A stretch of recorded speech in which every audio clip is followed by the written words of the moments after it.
Hello everyone, কেমন আছো সবাই? তো আজকে আমি আবার একটা ভিডিও নিয়ে চলে আসলাম। তো এটা হচ্ছে একটা সন্ধ্যেবেলার টিফিন। তো সেদিন বানিয়েছিলাম হচ্ছে পাস্তা। তো দেখো এটা হচ্ছে পাস্তাটা সিদ্ধ করে জল ঝরাতে দিয়েছি। আর ওদিকে দেখো সবজিগুলো কেটে নিয়েছি, আর আগে থেকে ডিমটা ভেজে নিয়েছিলাম। আর হচ্ছে এতে আছে বিনস, গাজর, এসবগুলো রয়েছে, ক্যাপসিকাম।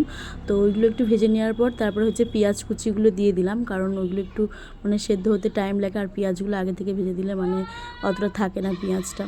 তো যাই হোক, এদিকে দেখো পাশে অনেক গ্যাঞ্জাম চলছে।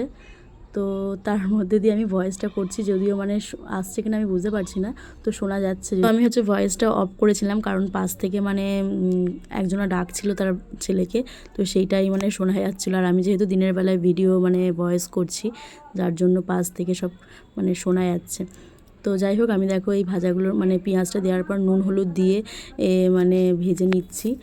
আর দিনের বেলায় ভিডিও করলে এরকমটাই হয়, পাশ থেকে অনেক সাউন্ড আসে। রাত্রেবেলায় ভয়েস করলে অতটা আসে না। তো আমার সময় দিনের বেলায় সময় হয়েছিল, যার জন্য আমি করে নিয়েছিলাম। তো যাই হোক, দেখো কথা বলতে বলতে এর মধ্যে আমি নুন হলুদটা দিয়ে দিয়েছিলাম। তো দিয়ে এবার একটু ভালোভাবে নেড়ে দিয়ে এবার এটাকে আমি ঢেকে একটু সেদ্ধ হয়ে যায় যাতে। তো সেটাই করব। তো ঢেকে একটু ভেজে নেব। তো তারপরে হচ্ছে ওই পাস্তাটা দিয়ে দেবো। তো সবাই জানো যেহেতু, তাহলেও আমি একটু ঢং করে দেখাচ্ছি। তো যাই হোক, দেখো একবার পাস্তাটা দিয়ে দিলাম। তো দিয়ে একটু ভালোভাবে নেড়ে টেড়ে নিয়ে তারপরে আবারও চাপা দিয়ে দেবো। তো চলো তোমরা দেখতে থাকো ভিডিওটা। তো পাস্তাগুলো ভালোভাবে নেড়ে নিয়ে মিশিয়ে নিয়ে, তো তার মধ্যে একটুখানি নুন দিলাম, কারণ আমার একটু মনে হচ্ছিলো নুন কম ছিল, যার জন্য দিয়েছিলাম। তো ঢেকে আমি ভালো করে লাল করে ভেজে নেব। তো ভেজে নেওয়ার পর তারপরে ডিমটা দিয়ে দেবো। তো দিয়ে দিলেই হয়ে যাবে রেডি আমাদের পাস্তা। তো এই হয়ে গেছে আমার পাস্তা পুরো কমপ্লিট।